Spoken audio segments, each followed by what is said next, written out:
Passport काय टाकावं लागला पण मला कळलं नाही. हो ना? हा पण टाकायला पाहिजे होता आपण ना? बघू बरं 1 मिनिट दे बरं सायली. 1 मिनिट आहे तो पासपोर्ट टाकून बघूयात का आपण? पासपोर्टचा काही संबंध नाही. मीटिंग आपण नॉन केले. हो पण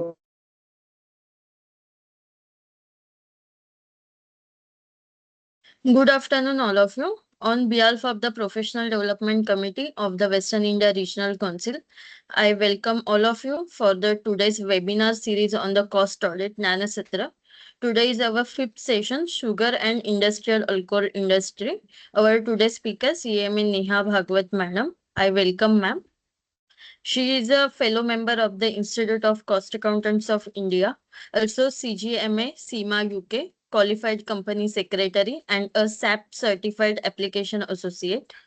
With an experience of 17 years in the area of cost and management accounting, her advisory role includes setting up an ideal managerial costing system apart from statutory cost audits. Her industry association includes verticals such as cement, chemicals, electrical and electronics, FMCG, health and safety, hot metal, sugar and industrial alcohol, pulp and paper, pharmaceutical, realty and textile.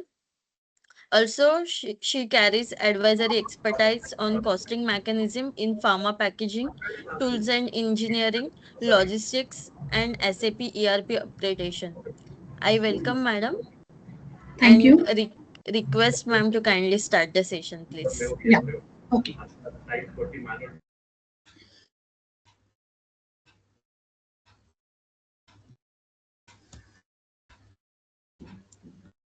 Is my screen visible?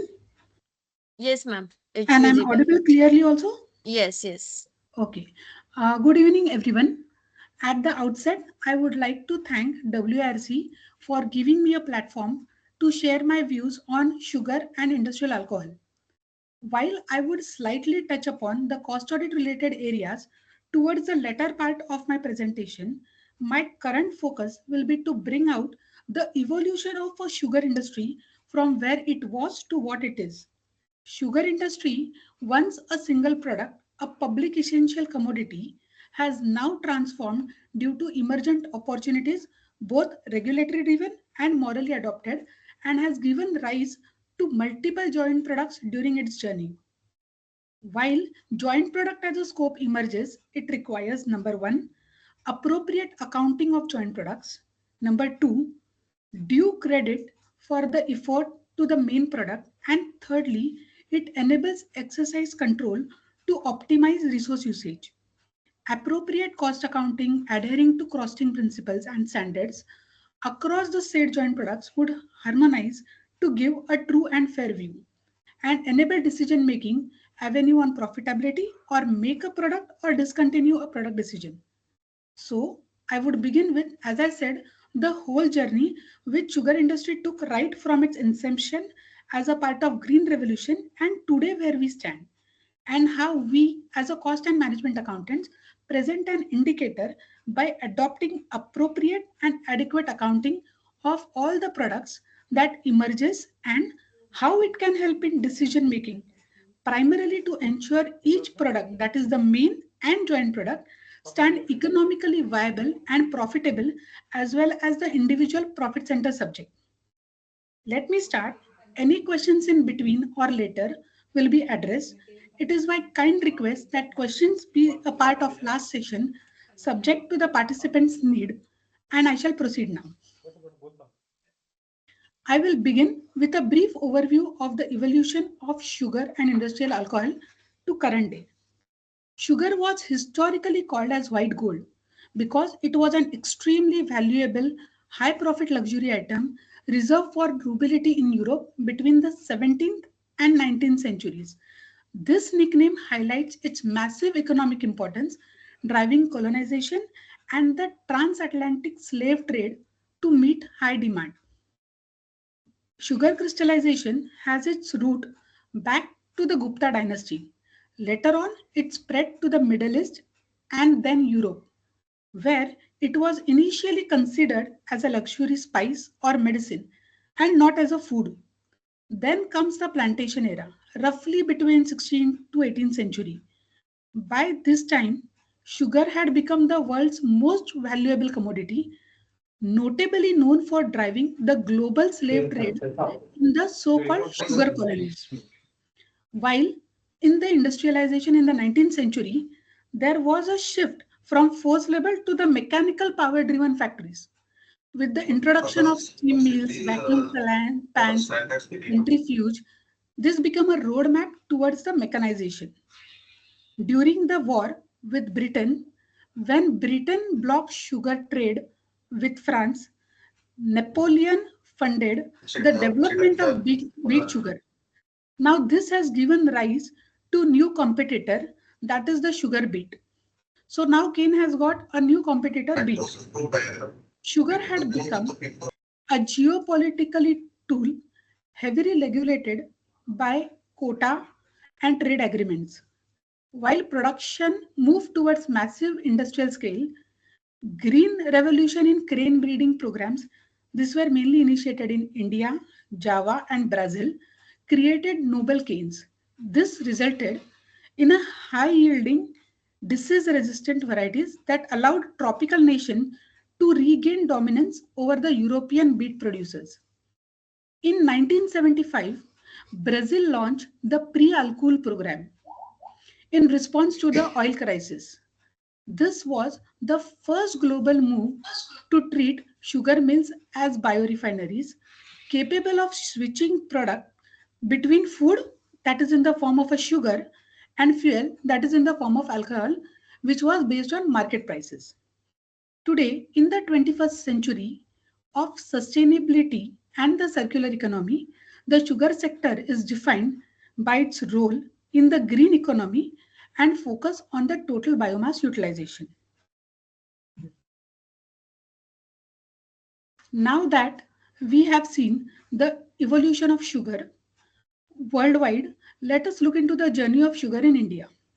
We can divide this journey in 4 phases roughly. The first phase is a pre-independence.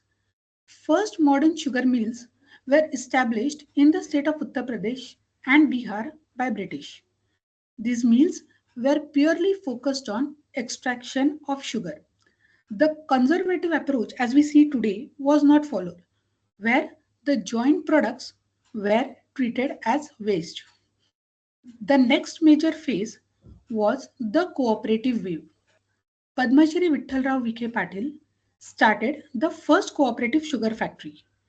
Now this was the phase when farmers became the owners of these factories. Phase third is the license raj and control. Mills now had to sell a percentage of sugar to government at below cost price. This was meant for public distribution system or rationing shops. Strict radial distance norms were there between the mills and were established to ensure that the canes were made available to all. At this point, cost audit was made applicable to determine the levy price to ensure that mills don't inflate cost. The fourth phase is the diversification phase.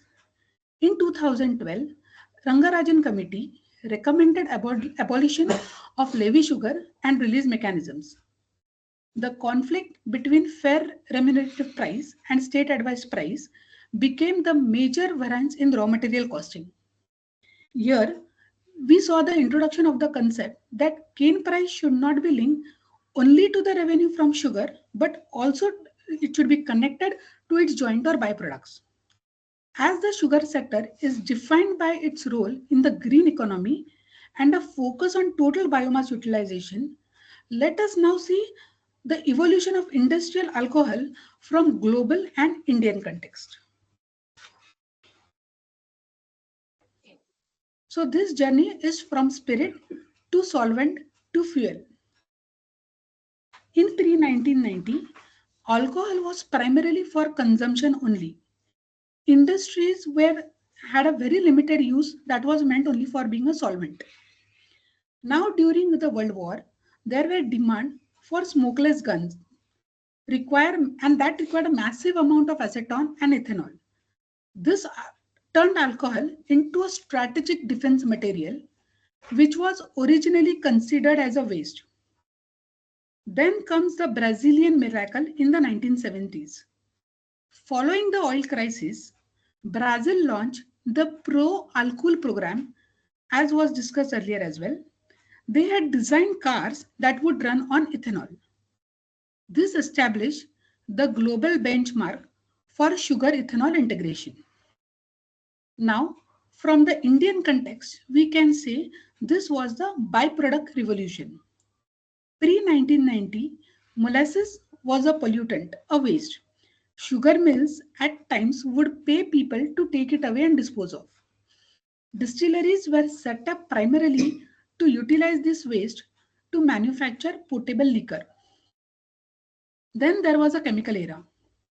With the growth of chemical industries, say in the area of glycols and acetates predominantly, created a demand for industrial alcohol as a feedstock. Then comes the game changer, that is the ethanol blending program. In 2003, government launched 5% of ethanol blending. Initially, it failed due to molasses shortage and price war between chemical and fuel manufacturing companies, which were the main buyers. But in 2018, the National Biofuel Policy was introduced. This was a landmark shift. It now allowed direct cane juice and a bee-heavy molasses to be used for the ethanol. Later on, we would be exploring this input-output norms and how it had impacted sugar recovery and ethanol generation. India is now moving towards E20. The sector has shifted from sugar factory with a distillery attached to integrated bioenergy complexes. The government of India has been continuing to press ahead with a green transition, particularly in the area of energy.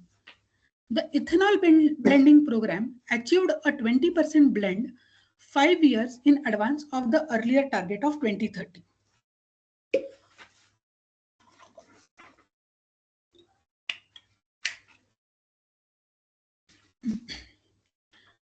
Having seen the journey, we can safely say that the Indian sugar sector is no longer just about food, but it is a critical instrument of India's energy security and environmental policy.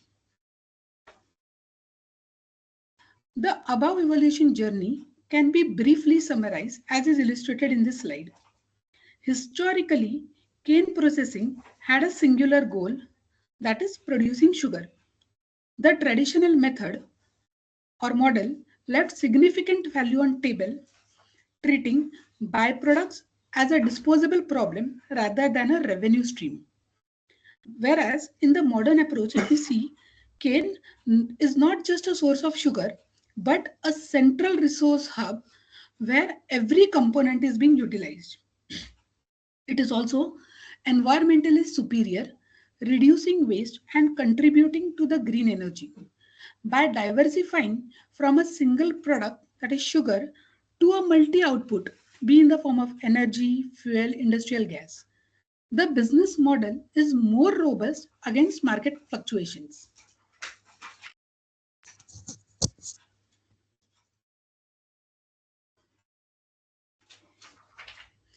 Let us now have a brief outlook on the industry. Ranking wise, if we see, globally, India ranks second for sugar production and third for ethanol production. In case of consumption, we rank first globally for sugar and third for ethanol. When we look at the economic contributions and market size, this sector is India's second largest agro-based industry, followed by cotton.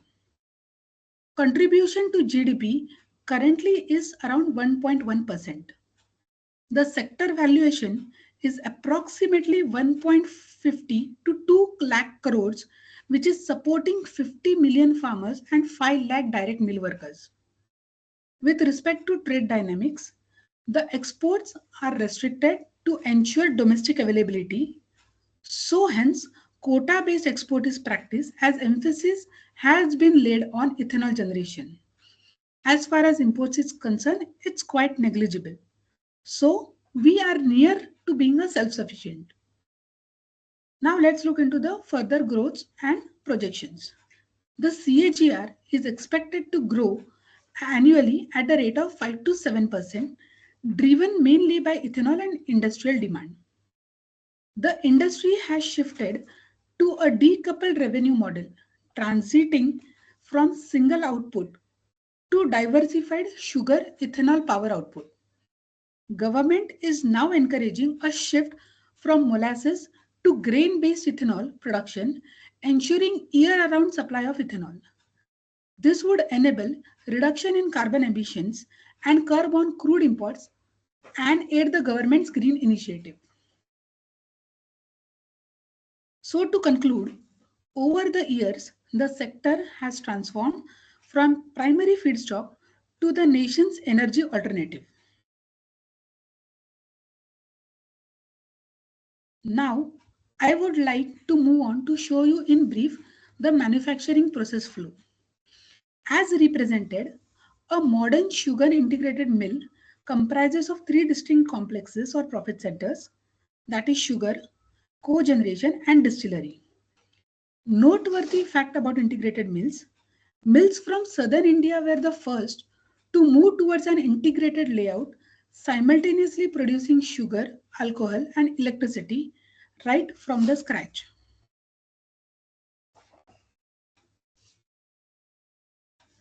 Let's begin with the first profit center, that is sugar manufacturing.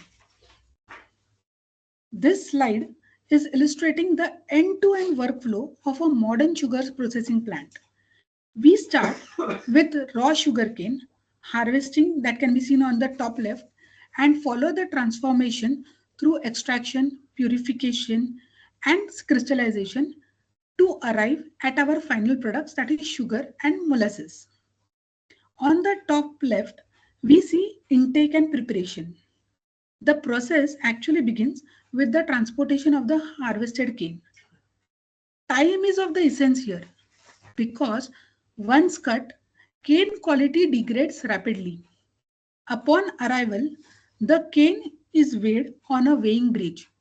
This step is vital from two reasons. First, for calculating the payments that are to be done to the farmers, and secondly, establishing the baseline weight to measure factory recovery efficiency. We will be discussing some standard parameters later on in the slides. Before extraction, the cane goes through a preparation stage where with knives or shredders, the hard outer rind of cane is broken to expose the fiber, ensuring maximum juice extraction. This is what is called as a fiberized cane. The further activity that we are seeing is the mill house, which is like an extraction. The prepared cane enters the mill house, where heavy rollers crush the fiber to squeeze out the juice. This stage produces two distinct streams. One is raw juice, which is sucrose-rich liquid that moves to the processing line. And second is the bagasse, the fibrous residue which is left behind. Bagasse is not a waste.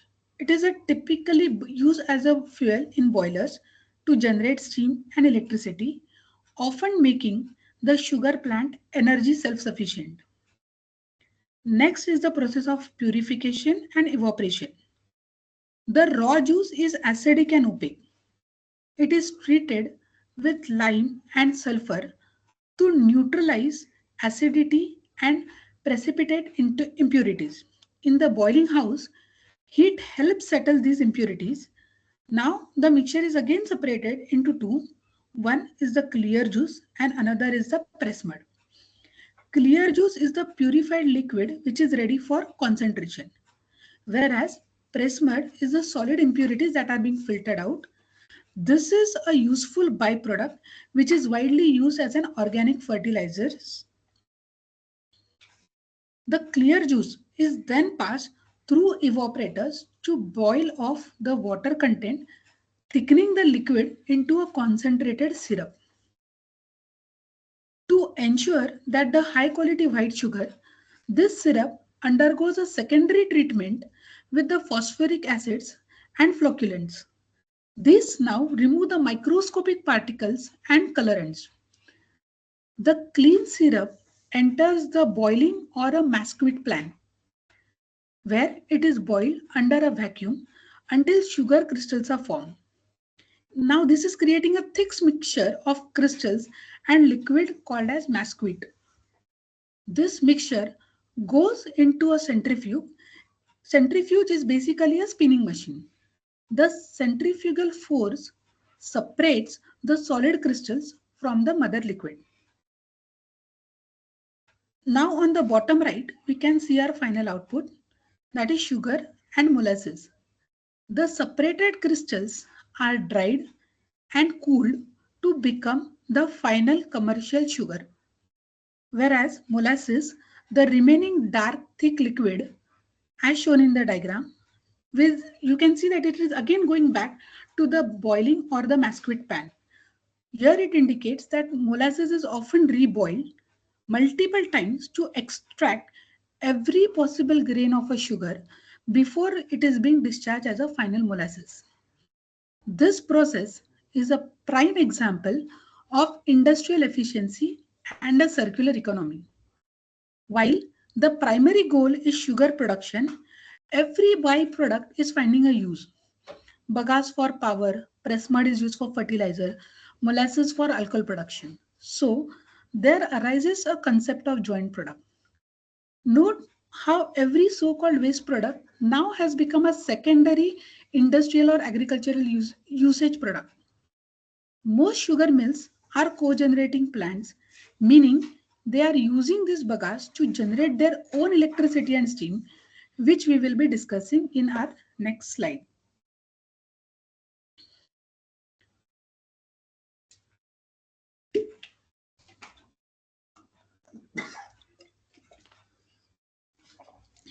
Now we shall cover our second profit center, that is cogeneration. This slide is illustrating the high efficient circular waste to energy ecosystem within an integrated sugar and distillery complex. We are looking at a cogeneration system. Instead of viewing byproducts like bagasse and spent wash as a waste, this facility is utilizing them as a fuel to generate two critical outputs. One is electrical power and second is steam for processing. The process is maximizing resource utilization and minimizing the environmental impact by converting industrial byproducts into energy and also the construction materials. Now let's look into the first process, that is a water treatment. Here, raw water is treated to become demineralized water. Using high purity demineralized water is crucial for the longevity of our boilers and turbines as it prevents scaling and corrosion. Here we can see there are two sources of fuel. On the left hand side, we have bagasse, the fibrous residue remaining after cane that is being crushed. This serves as a solid biomass fuel. Whereas on the right side, we have spent wash, the liquid effluent from the distillery process. Burning of spent wash plays a pivotal role in achieving the zero liquid discharge objective of the distillery. By using bagasse and spent wash as our primary fuel, we drastically reduce the need for fossil fuels, making this a renewable energy operation. Next process here is steam generation. There are dual boiler system commonly present over here. So there is one cogeneration boiler and an incineration boiler. So cogeneration boiler, this unit is specifically using bagasse as its fuel, whereas the incineration boiler unit is designed to incinerate the spent wash. Both are distinct and both involve separate capital outlay. Both boilers are utilizing the demineralized water to generate a high pressure steam. These boilers are the heart of the operation, simultaneously disposing of factory waste while creating high energy steam required to drive the turbines. The high pressure steam is then fed into the turbine where again we are getting two output. As the turbine is spinning, it drives a generator to produce power, and the second is the electricity power that through which the plant is getting operated, and surplus energy can often be exported to the grid, turning a cost center into revenue stream. The second output here is the steam. The steam that has been coming out of the turbine is now a low pressure steam. Instead of venting this heat, it is routed back into the process. This is the advantage of a cogeneration. We capture the remaining thermal energy from steam and send it back to heat the sugar or distillery processes, achieving a very high thermal efficiency. Now let's look at this from a byproduct management or a zero waste thing. Combustions in the boiler produces ash. Now rather than sending this ash to a landfill, these are converted into ash bricks. We are closing the loop completely by converting the combustion ash into bricks for construction. This also demonstrates the commitment to a zero waste philosophy. In conclusion, this flowchart represents a sustainable industrial model. We take water and agricultural waste, process them through advanced boiler and turbine technology, and output is electricity, process steam, and building material. It is an integrated solution for energy security and environmental responsibility. Just to confirm, is the slide visible and am I clearly audible? Hello? Yes, this slide is visible, but you need to Yes. down it. What is not visible? Sorry. So after in process, we don't. After in process, nothing is visible. So you could see the cogen process, the power process, or that was not visible? Power process is visible as brick is visible. Okay, so Low in process pressure is the steam. last tab that you can see. Okay, so that's fine. Okay. Now I'll be moving to the next portion. Okay. Okay. Now the third and the final profit center is a distillery. Okay. The industrial production of alcohol, that is in the form of extra neutral alcohol and ethanol, using sugar as byproduct, is an end-to-end journey from raw material to the final products and its waste management. First step is feedstock preparation and pre-treatment. Raw molasses is highly viscous and concentrated. It is diluted with the process water to make it suitable for yeast activity. This mixture is often sterilized using heat to kill unwanted bacteria, and additives are added so that the yeast growth is being done while inhibiting contaminants. The next stage is the fermentation stage. This is the biological heart of the distillery where sugar is converted into alcohol. A pure culture of yeast is grown in a pre-fermenter to build a healthy myomass before this is being added to the main fermenter. This yeast is then introduced in large fermentation tanks where it consumes sugar, and then there will be two outputs. Significant amount of CO2 is generated, which is captured, purified, and then sold to the beverage industry. This is like an invisible revenue because if it is not captured, it is just released into the atmosphere. Post which the resultant liquid is called as a fermented alcohol, which further becomes an input for the distillation process. The fermented alcohol is processed through a series of multi-stage distillation columns to separate alcohol from water and impurities. The wash is heated. Just 1 minute.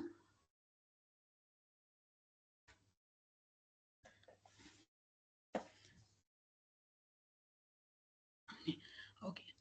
The wash is heated in the distillation column where alcohol vapor rises while the non-volatile residue in the form of spent wash settles at the bottom. The first stage distillation results in three major output. Rectified spirit, which is generally 95% concentrated alcohol that is further distilled. Second is the spent wash, the liquid discharge that remains after distillation. And third is the spent lees, the less polluted liquid, which is recycled either through cooling towers or it is introduced back to the fermentation stage. The concentrated rectified spirit, which is the result of your initial distillation column, goes through the additional stages of distillation where parameters are set for the required output. At this stage of distillation, we first get extra neutral alcohol, which is further distilled by removing the remaining water to produce ethanol. Distilleries are highly regulated. They must manage the spent wash, that is the liquid waste, very effectively.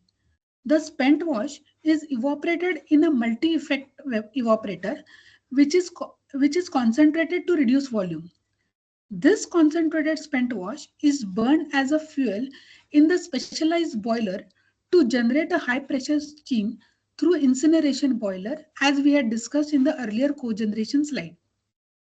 The remaining vapor, that is process condensate, is either sent back through cooling towers or it is re-fermented. The production of high value ethanol and ENA from sugar byproducts, but is also a closed loop system where water is recycled and waste spent wash is converted into energy to power through the boilers, maximizing efficiency and minimizing environmental impact.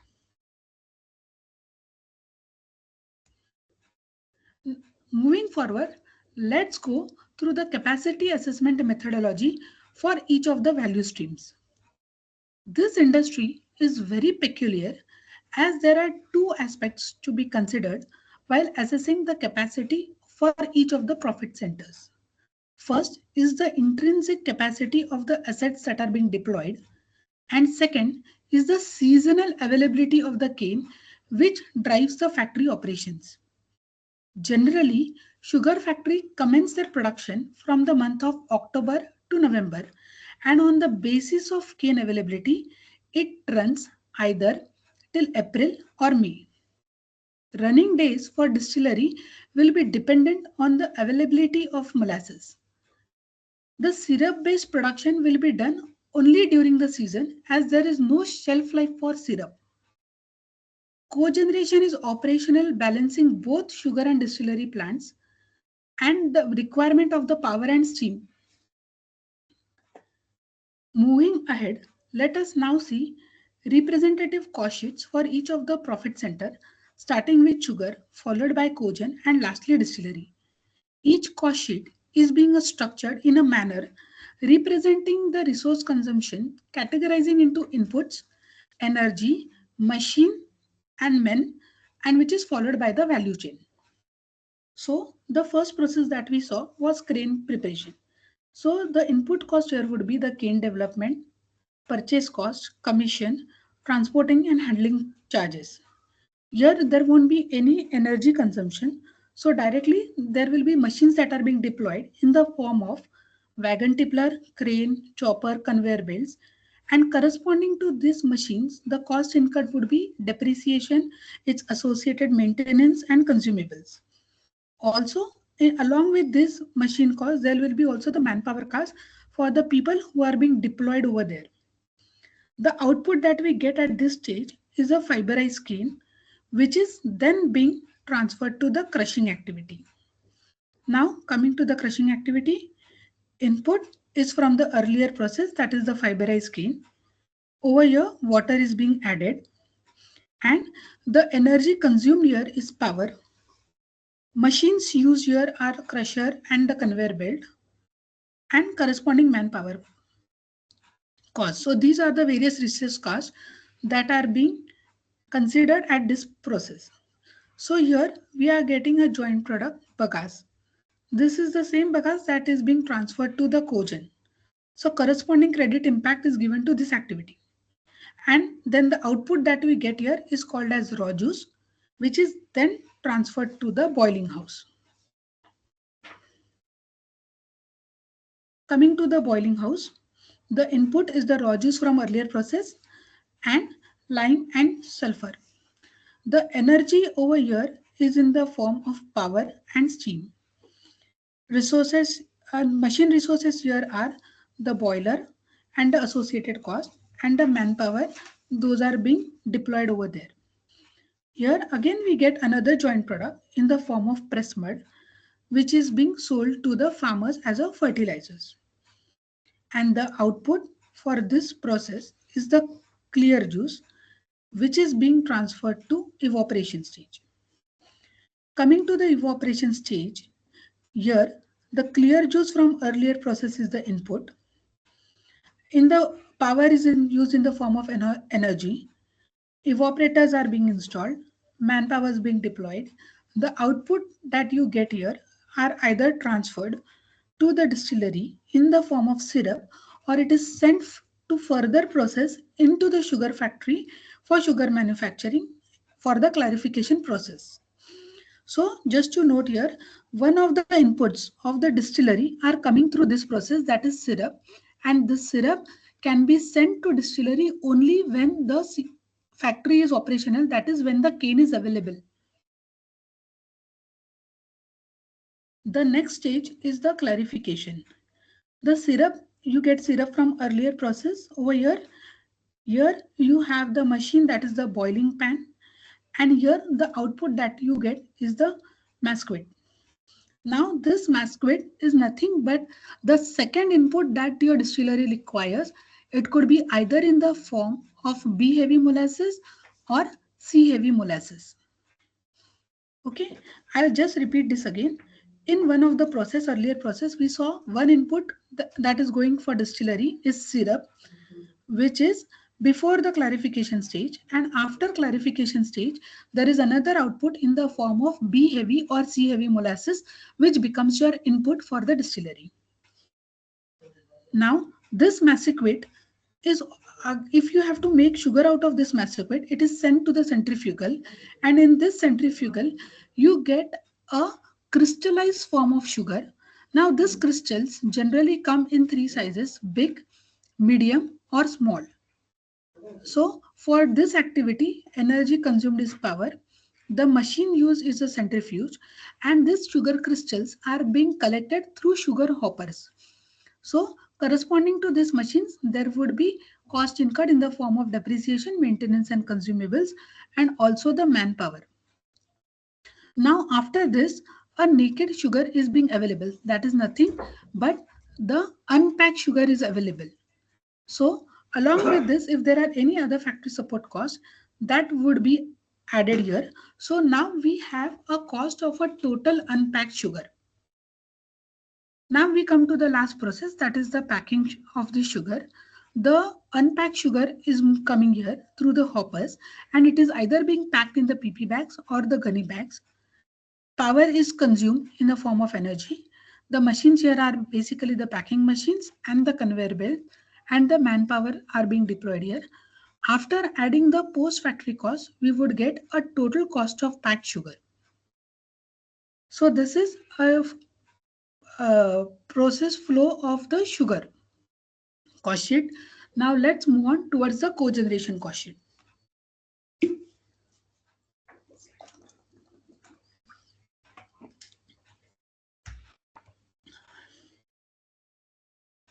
As we saw in the earlier process that we are getting bagasse.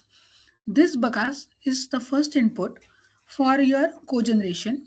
So this is you would be either receiving from your sugar profit center or maybe from your other units sugar factory. So this becomes your first input.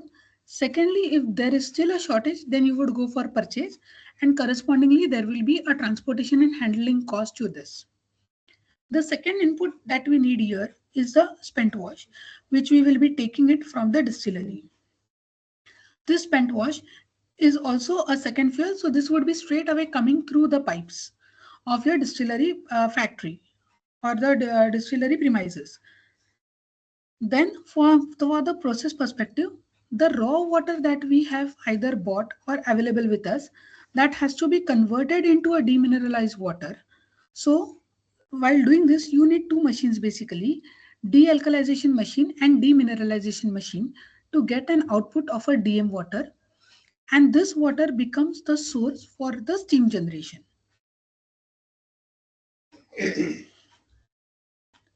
Coming to steam generation, so the input is from the water process in the form of demineralized water, and the fuel that we are using here for the boilers is bagasse that we have received from our sugar factory, spent wash that we have taken from the distillery, and if required, we may add a fuel in the form of coal. The assets deployed here are cogeneration boiler and incineration boiler. So the cogeneration boiler is basically using bagasse as its fuel, and incineration boiler is using spent wash as its fuel. So here you get a joint product as ash, which can be used to build bricks. Now this steam is being transferred to power generation. So coming to the power generation, it will receive the high pressure steam, and with the rotation, the power will be generated in the turbines. Okay, now once this power is being generated, there would be a power availability to the extent you can use it for the factory, and if there is any excess power, that it can be sold back to the grids. After this power generation, we also get a low pressure steam. So this low pressure steam is then used for the manufacturing or the heating purposes in the sugar factory as well as in the distillery. Coming to the third profit center, that is the distillery cost sheet. Now here we saw that the syrup and molasses, these two are the major inputs that we are receiving from our sugar factory. So this molasses, especially syrup, anyways has to come directly from your sugar plant, whereas molasses can either be there from your plant itself, or you can also purchase it, or you can also get it as an inter-unit transfer. So this becomes the source of your major input. This molasses and syrup is then transferred for the fermentation. So your fermentation process would be having the cost of syrup, molasses, and yeast and enzymes, so that they convert this sugar into an alcohol form. So the energy consumed here is in the form of power and steam. The machine deployed is a fermentation tank and corresponding manpower. And as we have discussed earlier, during this process, we get the so-called invisible revenue in the form of CO2. Now, this fermented alcohol is further being transferred to distillation. In this distillation, the fermented alcohol, basically in distillation process, what happens is you try to remove the water content of it and try to make that alcohol in the purest form. Okay, so here the energy that is being required is power, and the joint products that we get in this process are the spent wash and the spent lees. The spent wash is the one that we saw is being consumed as an input material in our power for steam, and the spent lees is a material that is used back into the fermentage to dilute the molasses content. So the total outputs that you get over here are in the form of ethanol and extra neutral alcohol.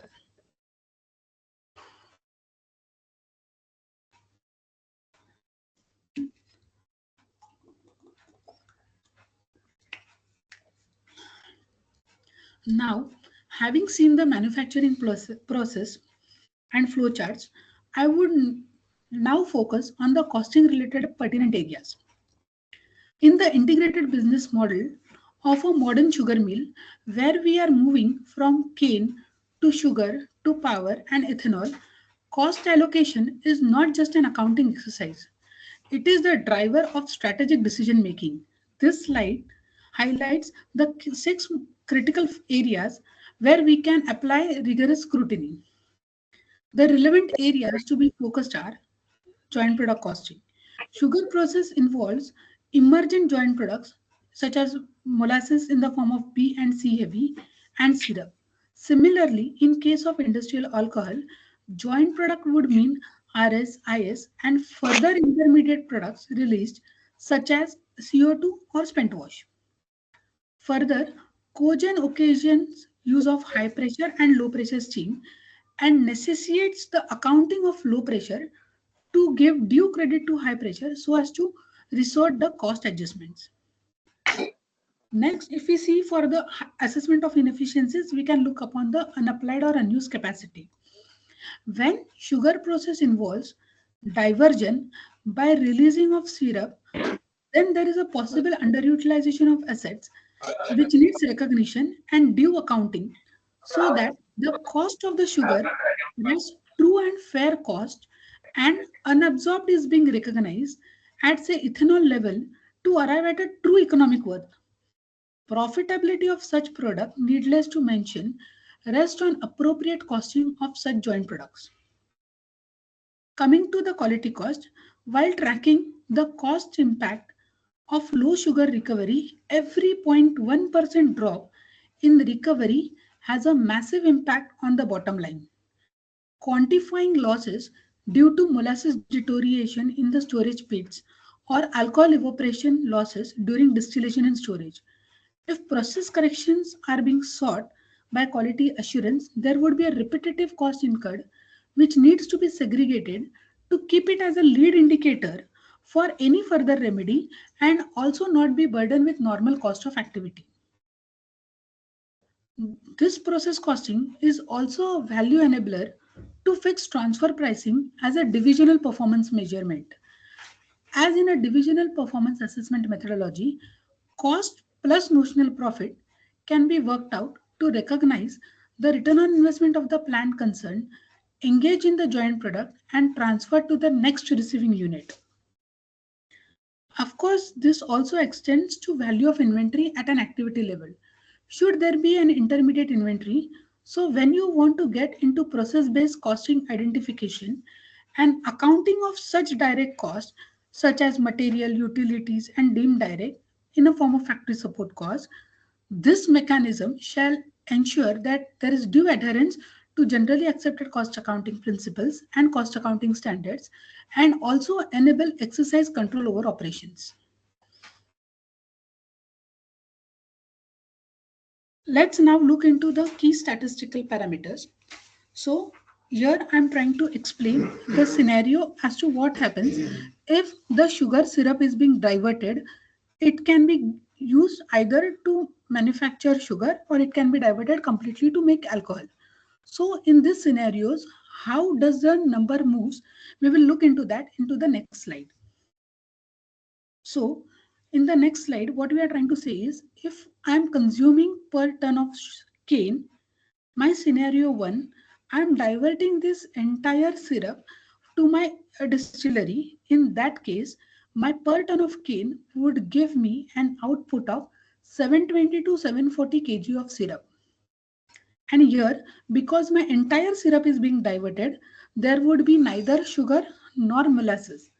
And correspondingly, I would be getting a bagasse to the extent of 270 or 300 kgs and press mud to the extent of 30 to 40 kgs.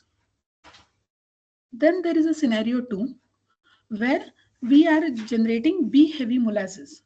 So while having a B heavy molasses, there won't be syrup because this syrup goes to the next process of clarification, and at the stage of centrifugation, the B heavy molasses will be generated.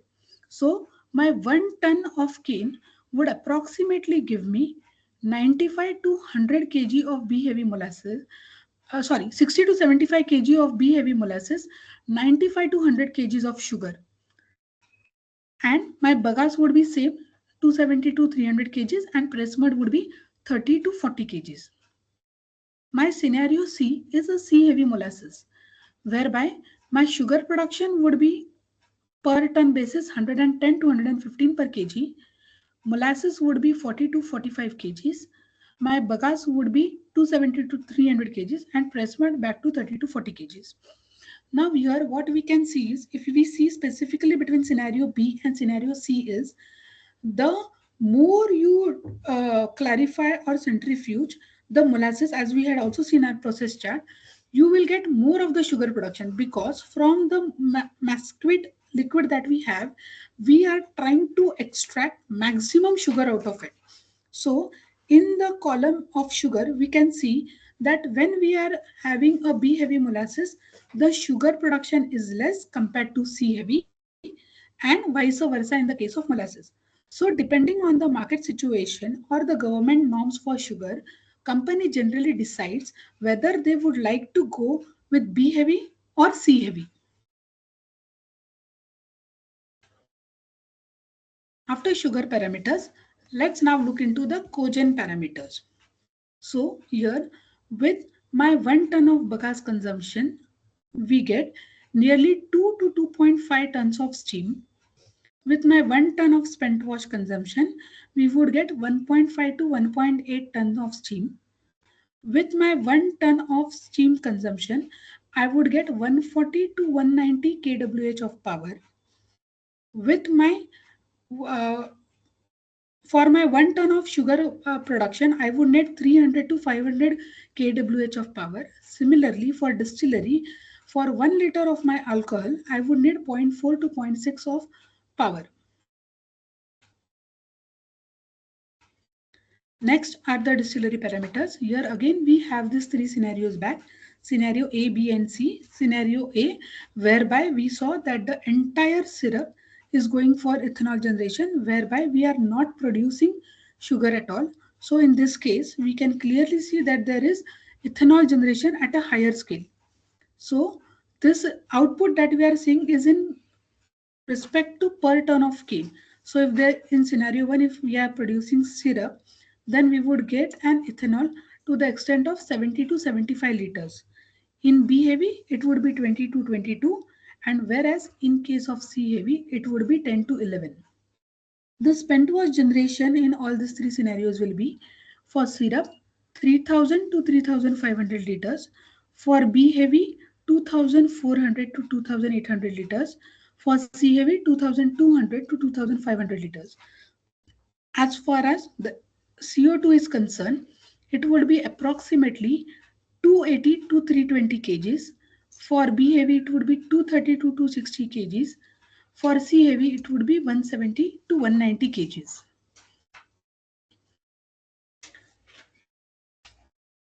So, to conclude, the manufacturing process, being chemistry oriented, bring us as a cost and management accountants scope to identify those intermediate products, call it by any name, say a byproduct, joint product, waste, based on its economic value, and then extend to deal with accounting appropriately using the standards and principles, so that the process of the intermediate product cost gets scientifically established and further pay way for various decision making.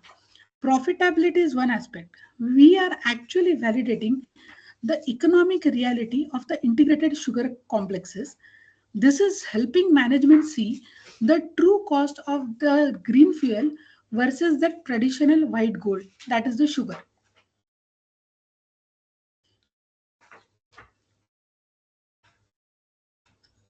So now we can go if there are any questions.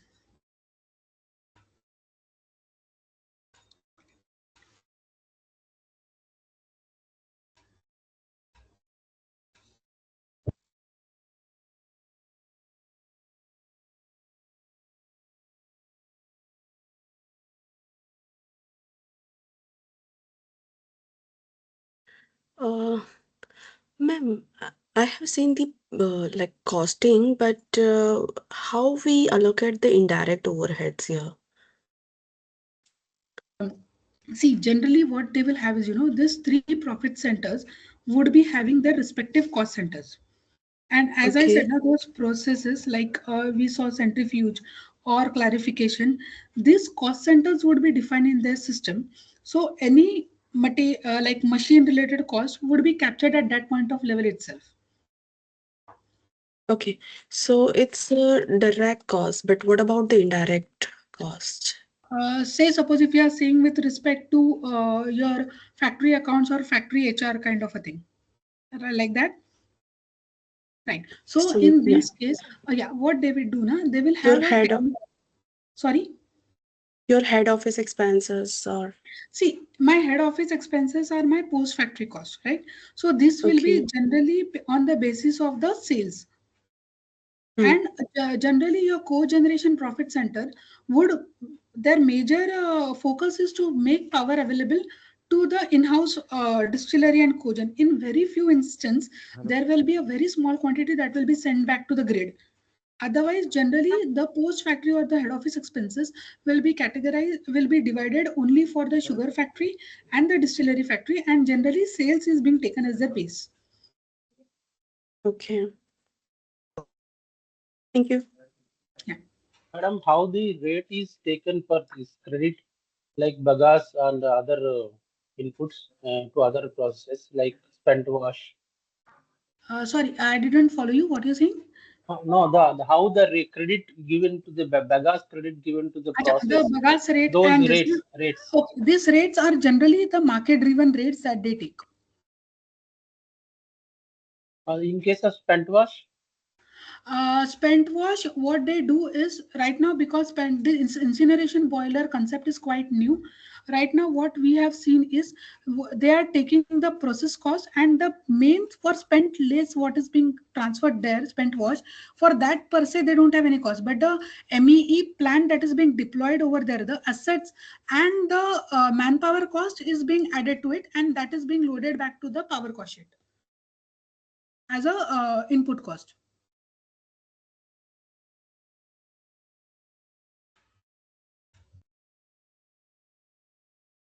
Hello. Yeah. Hello. Good evening, madam. I am Dilip Good evening. Batija. I have got one query.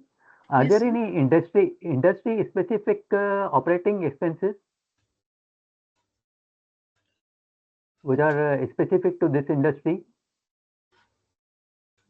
No, per se, because everything is falling into those R categories only. So you mean to say like something like pollution control or in that perspective, Yeah, right? pollution control is normally in every industry, but are there any industry specific which are specific to the No, sugar no, no, no, industry or no, industrial alcohol only? no, no. As far as I have seen, I have not experienced this kind of a scenario. And one more question is there. Mm. The sugar industry by nature is a seasonal industry, cyclical industry. So crushing season, it operates on full capacity during the crushing season only. Correct. So is it that fixed cost component is more in this industry?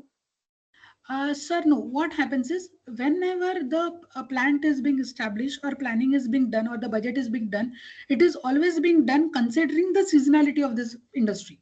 And what Okay. happens is these people once the season is over, these people will move out into the farms tracing the availability of cane. So somehow whatever is see, majorly it would be the employee cost which would be idle, so that they will be utilizing by sending and assessing the cane availability. So in that way they are utilizing their resources. But when crushing is not going on, at that time you will be incurring the depreciation cost and of the machineries, no? Some Yeah. fixed expenses will continue, no? Yes, sir. But at that point of time, what happens is कि whenever I am trying to assess my fixed cost for my product, at that point Okay. of time itself, I know during my planning stage कि my this depreciation is not meant for my entire 12-month cycle, but only for a particular period. Okay. Madam, I have a question. Can I? Yes, sir. The age has come to move into bioethanol, which Yes, you sir. must have also have seen. Now, is there any opportunity for the sugar industry to crush the sugar when cane is available and then move to the biomasses Yes. for Yes, the sir. Now ethanol production? yes. So now Yeah, what we are seeing is key the distillery plants, what they are doing along with the cane-based distillery, they are also setting up, say maize is the next product that they are looking into. So they are setting up correct. one unit whereby they can try to make this ethanol into from maize or rice, but this is still upcoming. It is like still in the capex mode. They are still evaluating. as far as I have not seen till now any ethanol coming through this source. But they are doing an experiment on this and they are setting up such plants.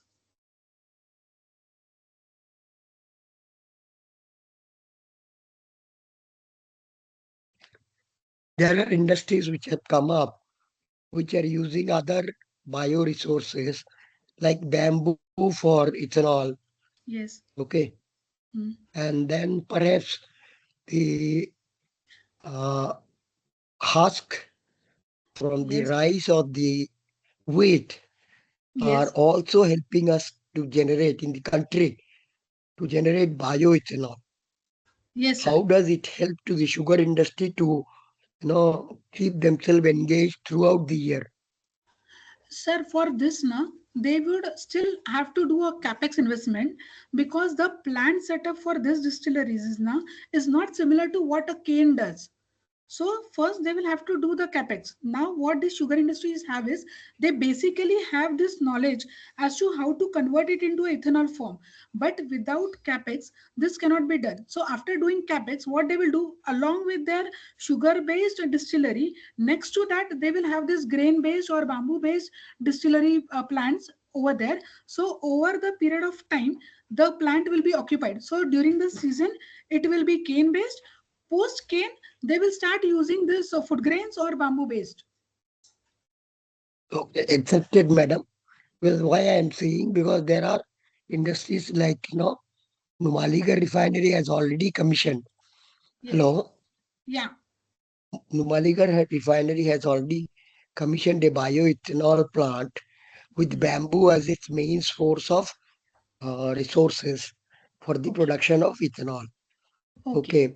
Similarly, there is another in the oil industry, which is in Bargar in Orissa, is using the husk from predominantly rice cultivation, Yeah. the remnant portion of it. And it is being not only tried, it is being now, I think the Orissa one is yet to commence the production, but the other one in Assam has already commenced the production. Correct. And sir, everybody is into this thought process because cane availability being a constraint, they would like to keep their fixed cost less. So they are already into this process of this bioethanol thing, and the investment is being done. Thank you. Yes, I am aware of it. Yeah.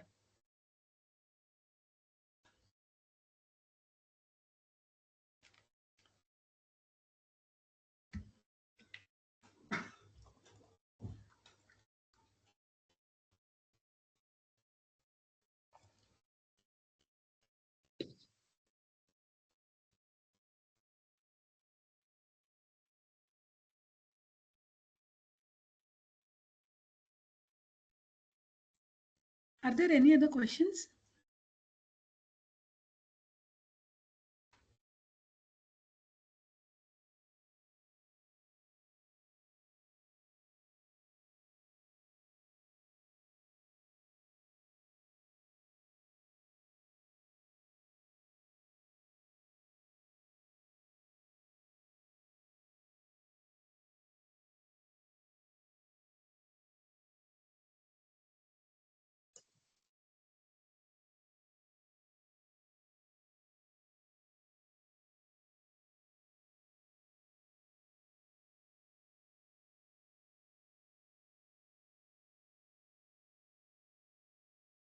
There is no other question. Can we leave, madam? Yes. Yes, sir. Okay, thank you. Thank you. Ma'am, Yeah. are you on LinkedIn or Yeah. I think so. We can end this session. Sorry, I didn't get you. are you on LinkedIn? Yes, yes, I'm there on LinkedIn. Okay, so I searched you but didn't find you. Can you Yes. share your ID on the chat box or Yeah, I'll share my ID on the chat box. Well, just give me a moment. okay.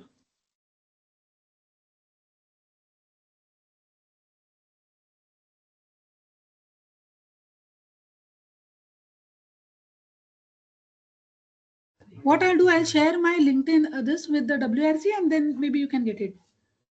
Okay, thank you so much.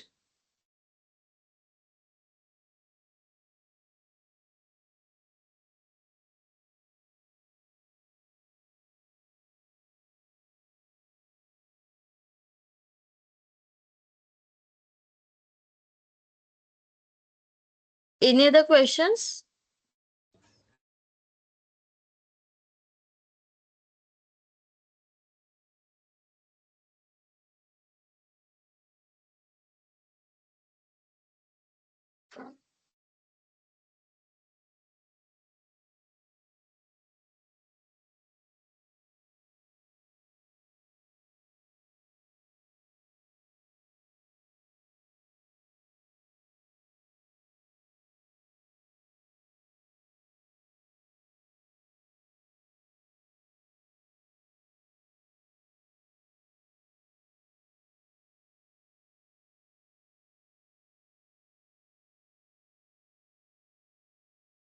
Hello, Neha ma'am.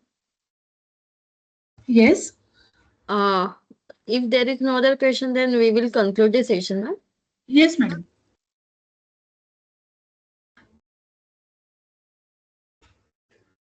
Any other questions?